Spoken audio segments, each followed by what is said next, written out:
की हो तो खाली वीडियो बस देखा ही ने लाइक करा सब्सक्राइब भी तो करी चैनल पर फॉलो भी करी शेयर और कमेंट जरूर करी खाली देखा ही देखा ही अभी हम फूल उल तोड़ के अभी जा रही फिर पूजा करे देखा ही आरती के थाली बन सजेलियो हमें खुद से।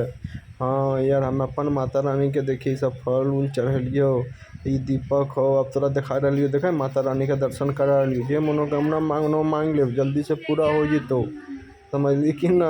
हाँ जकर बियाह शादी न रहा ओकरो हो जितो अच्छा से। हाँ अभी देखिए हम देखिए गाइस आ गेलियो पूजा करके अब रंग रगलियो तुम से पता ही ना। अब जब मंदिर पूजा करे फिर तो आगे का अपडेट देवो हमें ठीक हो।